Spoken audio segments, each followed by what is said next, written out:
Dan hari ini saya berbicara tentang satu tema bahwa Yesus itu harus mati. Jesus must die. Yesus harus mati. Ya, saya mendasarinya dari satu bagian firman Tuhan dari Injil Yohanes pasal 6, Yohanes pasal 19 ayat 6 sampai 11. Ya, perhatikan di depan, saya akan baca secara perlahan-lahan untuk ayat ini.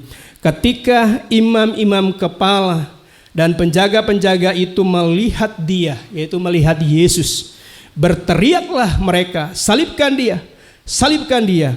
Kata Pilatus kepada mereka, ambil dia dan salibkan dia, sebab aku tidak mendapati kesalahan apapun padanya.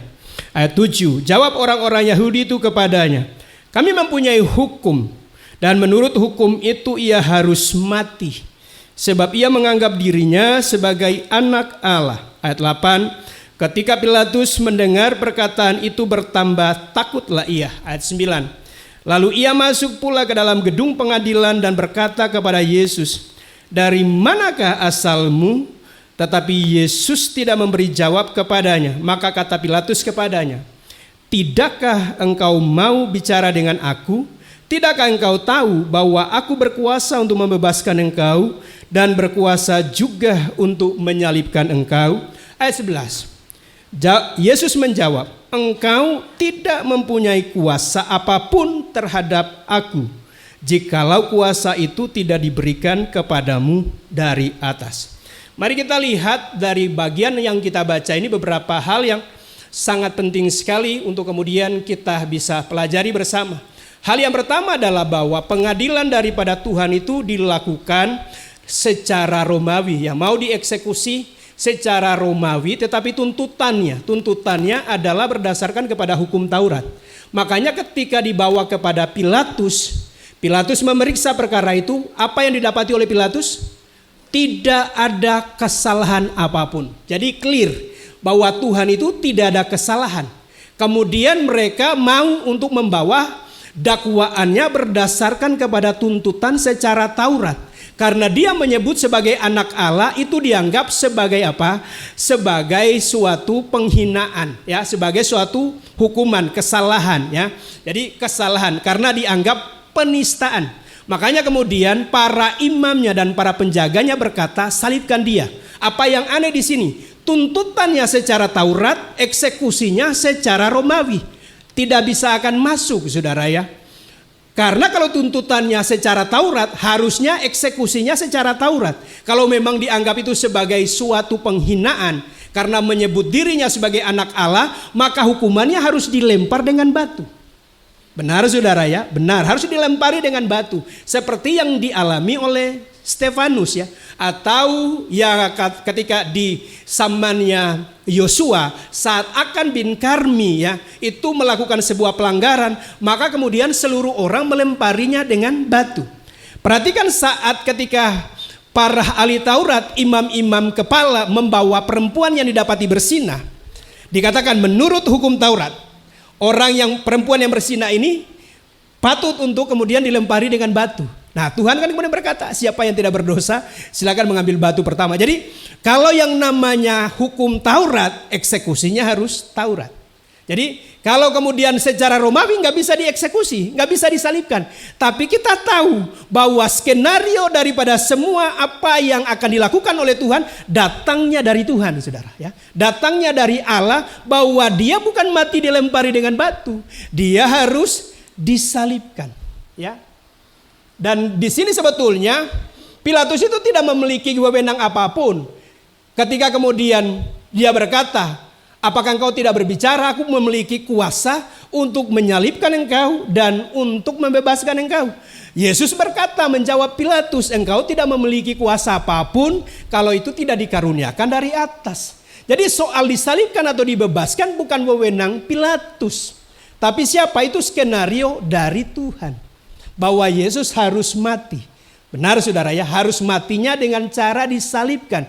Kalau kemudian yang bisa membatalkan penyaliban Tuhan adalah kalau kemudian Tuhan berdoa di Taman Getsemani, kalau sekiranya cawan ini lalu daripadaku, dan kalau Tuhan mau kehendaknya yang terjadi, ya sudah, dia tidak akan naik ke salib. Tapi kalau Tuhan tidak naik ke salib, ya percuma iman kita. Kita Sia-sia ini kita datang ke tempat ini kalau Tuhan tidak naik ke salib. Jadi memang dia harus mati, dia harus disalibkan. Ya, next ya, karena skenario jadi penyaliban itu merupakan skenario daripada Tuhan sendiri ya. Di dalam Yesaya pasal 53, Yesaya pasal 53 10a dikatakan, tetapi Tuhan berkehendak. Kehendak siapa? Kehendak Tuhan. Tuhan berkehendak meremukkan dia dengan kesakitan.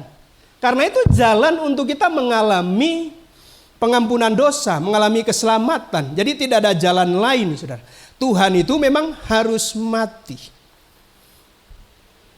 Nah, perhatikan bahwa kematian Yesus itu diumpamakan, ya Yesus sendirilah yang menyampaikan bahwa kematiannya diumpamakan seperti biji gandum, ya. Yohanes 12 ayat 24, aku berkata kepadamu, sesungguhnya jikalau biji gandum tidak jatuh ke dalam tanah dan mati, ia tetap satu biji saja. Tetapi jika ia mati, ia akan menghasilkan banyak buah. Ya, kalau setiap kita biasa nanam benih biji, saudara ya, benih apapun, kalau kemudian ditaruh di tanah, dia akan tumbuh dan menghasilkan banyak buah, saudara. Tidak pernah kalau kemudian satu benih ketika dia bertumbuh dan berbuah hanya menghasilkan satu saja. Dan Tuhan di dalam Yohanes pasal 12 ini lagi berbicara tentang kematiannya dia, saudara. Saya lagi cari gandum sih sebetulnya, tapi yang dapatnya roti gandum. Ya, jadi saya carilah kemudian biji apa yang kemudian umum, saudara. Yang kemudian saya dapati adalah Brenebon, ya. Brenebon, kacang Brenebon. Kalau kemudian kacang Brenebon ini tetap saya kantongi, saudara ya, dia tetap akan satu biji. Tetap akan satu biji. Tapi kalau kemudian kacang Brenebon ini setelah kemudian saya keluar, saya taruh aja di depan situ. Dalam beberapa hari ke depan dia akan bertumbuh. Dan yang terjadi dia tidak akan tetap satu biji, tetapi dia akan menghasilkan banyak biji yang lain. Nah, Tuhan lagi bicara tentang kematiannya dia. Kalau Tuhan tidak mati, tidak dikubur dan mati, dia tidak akan menghasilkan kehidupan yang baru, kehidupan yang lain. Dia tidak akan memberikan suatu garansi jaminan untuk kehidupan bagi kita semua. Amin, saudara ya. Amin. Seorang peneliti namanya Lord Lindsay. Dia berkebangsaan Inggris. Satu waktu dia bersama rombongannya pergi ke Mesir meneliti di sebuah piramida. Dan kemudian dalam penelitiannya itu dia menemukan mumi, yaitu mayat yang diawetkan. Dan kemudian dia dapati ada satu mayat yang diawetkan yang usianya udah ribuan tahun. Seorang perempuan dalam posisi lagi menggenggam sekuntum bunga, ya, posisi begini. Kalau biasa kan kalau yang orang meninggal ya ditaruh yang bunga plastik kalau di biasanya kebiasaan di sini. Tapi yang di Mesir ini, yang perempuan ini, dia lagi menggenggam sekuntum bunga yang sudah kering, saudara ya, karena ribuan tahun. Dan kemudian dia memperhatikan ternyata ada benih yang beberapa yang kemudian jatuh ya jatuh dari tangkai. Dan kemudian dia ambil beberapa benih itu dari sekuntum bunga yang usianya kira-kira 2000 tahun. Setelah dia kemudian menyelesaikan seluruh rangkaian penelitiannya, dia balik ke Inggris. Ya, dia balik ke Inggris dan dia kerahkan kemampuannya dia untuk menanam benih yang usianya ribuan tahun. Dan kemudian dia taruh ini. Dia tunggu, tidak ada tunasnya muncul. Dia pikir mungkin benihnya udah rusak, jadi tidak tumbuh. Tapi kemudian beberapa selang kemudian muncul tunas. Kemudian dari waktu ke waktu terus bertambah, terus daunnya mulai keluar dalam jumlah yang banyak, terus bertambah. Sampai kemudian bunganya itu tiba-tiba dia mengeluarkan bunga dan bunganya mekar. Cantik sekali. Dan dia kemudian lihat ensiklopedi. Kira-kira ini bunga jenis apa? Dan kemudian dia tidak mendapati itu bunga jenis apa. Dan dia ingat ada seorang ahli botani namanya Anders Dahl yang berkebangsaan Swedia, jadi ahli botani. Kemudian dia mendedikasikan bunga yang benihnya itu didapat dari mumi yang ada di Mesir yang usianya ribuan tahun itu diberi nama karena Anders Dahl, diberilah nama bunga itu dahlia. Dari mana? Dari benih yang usianya ribuan tahun. Kalau benih itu tidak dimasukkan ke dalam tanah oleh Lord Lindsay, tidak akan menghasilkan bunga yang cantik seperti ini. Jadi seperti itulah apa yang dilakukan oleh Tuhan.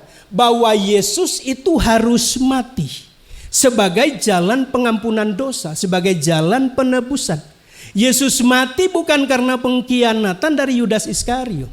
Yesus mati bukan karena disangkal oleh Petrus. Yesus mati bukan karena dakwaan daripada imam kepala, ahli-ahli Taurat dan para penjaga. Yesus mati, tunjuk diri Anda sendiri.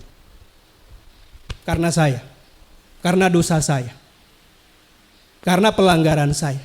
Dia diremukkan, dia dihina, dihindari orang. Seorang yang kemudian memperoleh kesengsaraan yang begitu luar biasa. Karena apa? Karena cinta kasihnya kepada setiap kita. Ketika Adam jatuh dalam dosa, itu hubungan manusia dengan Tuhan udah terputus. Dan sekalipun mereka menyematkan ya untuk menutupi ketelanjangan mereka, Tuhan yang datang berinisiatif mencari mereka. Adam, Adam, di manakah engkau? Ketika kemudian mengetahui bahwa Tuhan ada di situ, mereka bersembunyi, tapi Tuhan yang mencari.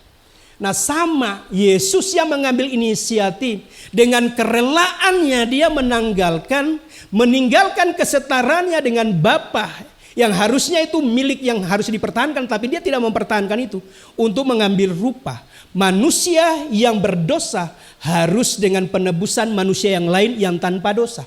Lah kemudian setiap kita ini sudah berbuat dosa dan kehilangan kemuliaan, maka butuh penebusan orang yang tidak berdosa. Dan tidak ada manusia yang tidak berdosa. Karena itu dia perlu menanggalkan keilahiannya dia untuk mengambil rupa menjadi manusia. Supaya manusia Yesus menjadi pengganti buat kita semua. Amin saudara. Next.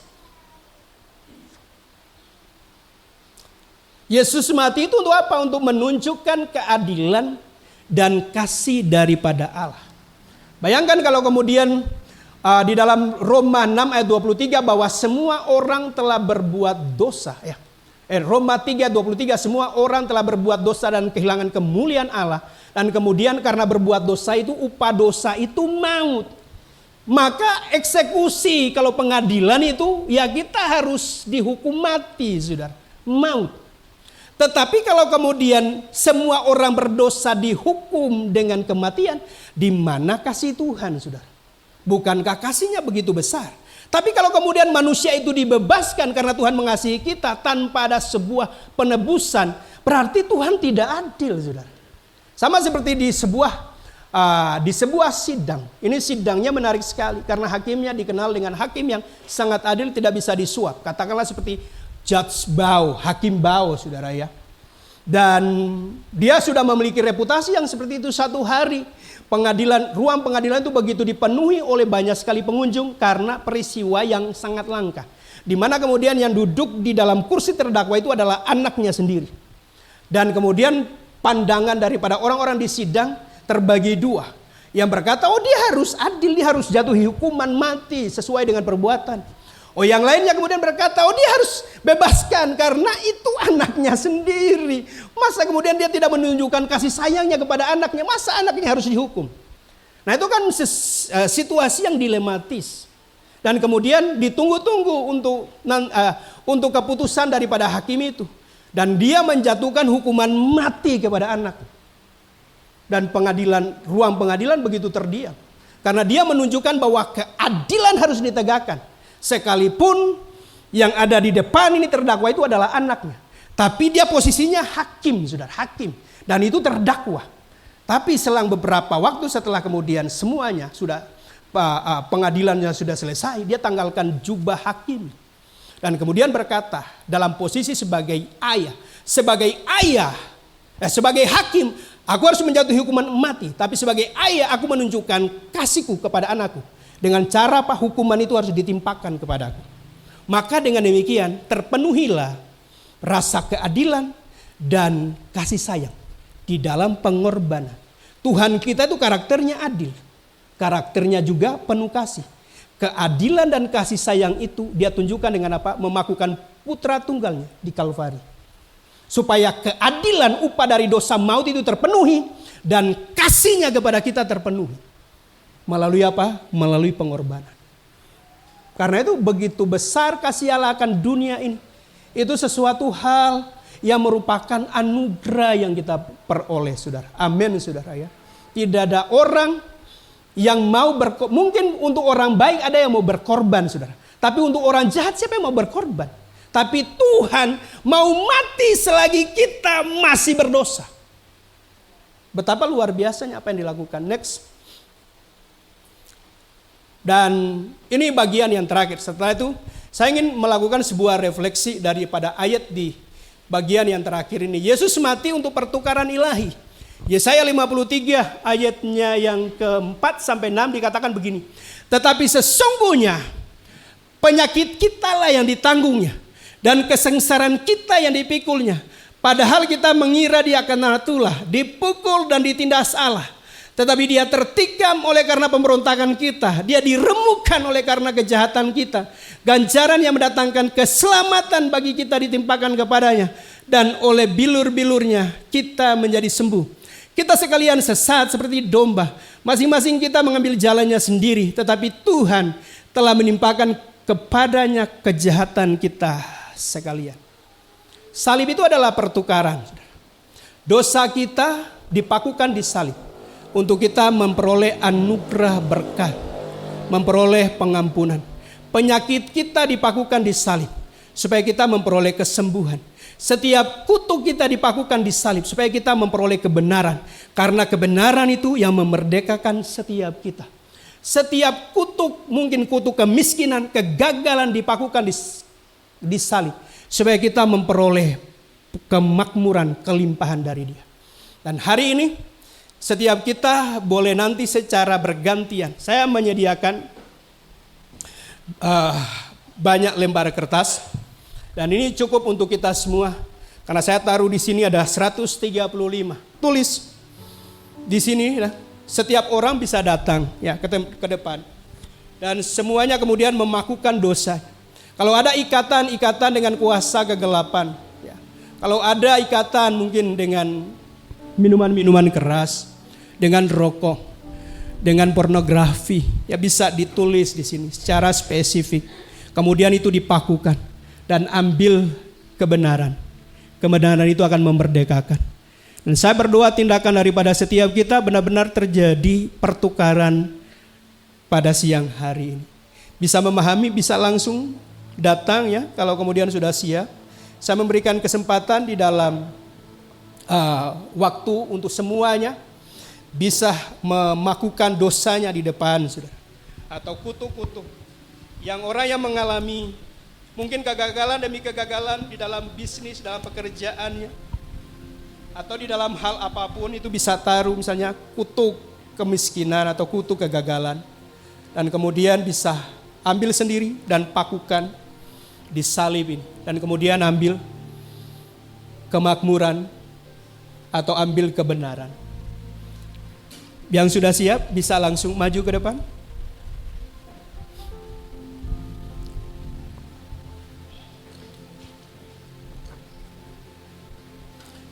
Setelah mengambil pertukaran di salib ini, kemudian jemaat secara sendiri ya langsung untuk mengambil perlengkapan daripada perjamuan, tubuh dan darahnya. Kemudian kita akan bersama-sama memperingati kematian Tuhan. Sambil musik boleh mainkan pujian yang tadi.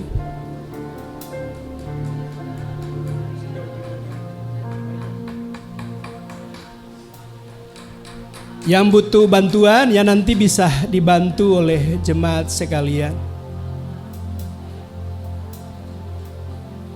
Tidak apa-apa kalau kemudian saat dipaku itu dibuat bersusun. Tidak perlu ditulis nama. Sejauh timur dari barat Engkau membuang dosaku.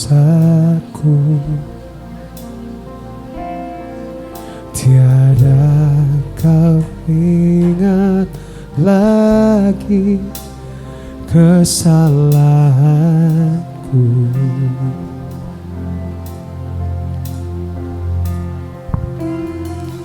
Jauh ke dalam tubir laut kau melemparkan dosaku. Tiada kau perhitungkan kesalahanku. Betapa besar, betapa besar kasih. Boleh dipaku di bagian belakang juga tidak apa-apa. Yang penting dia masih menancap di salib. Tak kau pandangi hati yang hancur.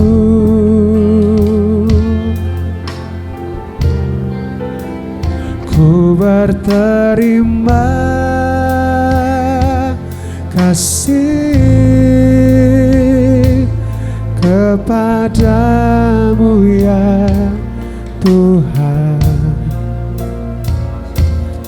Pengampunan yang kau beri pulihkanku.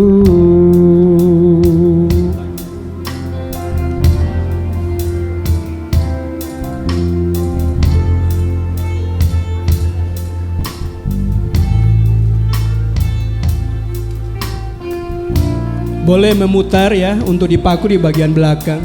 Boleh naik ke atas panggung ya.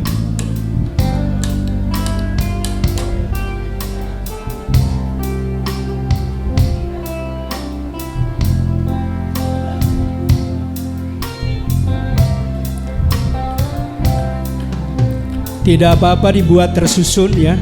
Saat dipaku dibuat tersusun tidak apa-apa.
Di bagian sisi belakangnya ini juga boleh. Ya.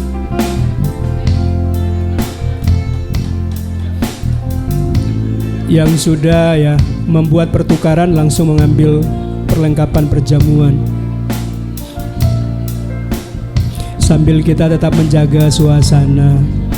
Ya. Kalau sudah balik ke tempat duduk, mulai ambil waktu untuk berdoa.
Dan setiap yang sudah menerima tubuh dan darah daripada Tuhan boleh mulai berdoa secara pribadi, supaya pertukaran itu terjadi. Kesembuhan bagi yang sakit, kelepasan, kemerdekaan, kebebasan bagi yang terikat, kelimpahan bagi yang mengalami kegagalan demi kegagalan, dan berkat pengampunan bagi setiap dosa kita. Mari setiap kita yang sudah melakukannya boleh mulai merenungkan akan kebaikan Tuhan. Karena Dia dibuat menderita, dibuat terhina, sengsara untuk memikul setiap pelanggaran dan kesalahan kita. Thank you, Lord. Thank you, Lord. Korabakan retasi karaburi babakan ratasi. Indratasi kialalapuri babakan ratasi ilalam. Indratasi karapura babakan ratasi kialalama. Thank you, Lord. We worship you.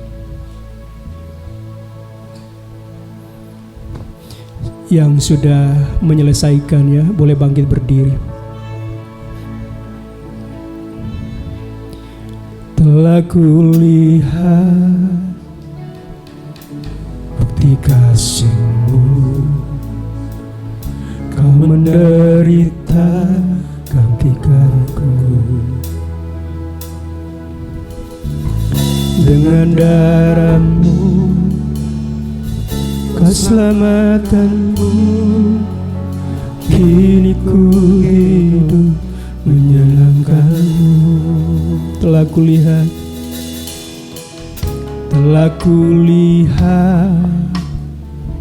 bukti kasih-Mu, Kau menderita gantikanku. Dengan darah-Mu Kau selamatkanku, kini ku hidup menyenangkan. Terlalu besar kasih-Mu Bapa, pengorbanan yang Kau berikan bagiku. Oh, terlalu mahal darah-Mu Yesus, tercurah untuk menebus hidupku. Dari awalnya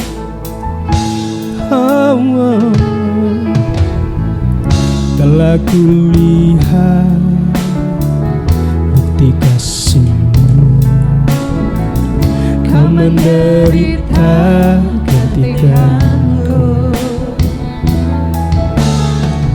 Dengan darah-Mu Kau selamatkanku, kini ku hidup menyenangkan-Mu. Terlalu besar darah-Mu Bapa, pengorbanan yang Kau berikan bagiku. Terlalu mahal darah-Mu Yesus, tercurah untuk menebus hidup. Terlalu besar kasih-Mu Bapa, pengorbanan yang Kau berikan bagiku. Oh, terlalu mahal darah-Mu Yesus, tercurah untuk menebus hidupku. Terlalu besar kasih-Mu Bapa, pengorbanan yang Kau berikan bagiku. Oh, terlalu mahal darah-Mu Yesus, tercurah untuk menebus hidup. sekali lagi, terlalu besar, terlalu besar kasih-Mu Bapa, pengorbanan yang Kau berikan bagiku terlalu mahal. Darah-Mu Yesus tercurah untuk menebus hidupku. Saya memberikan waktu dalam beberapa menit untuk setiap daripada kita untuk berdoa kepada Tuhan.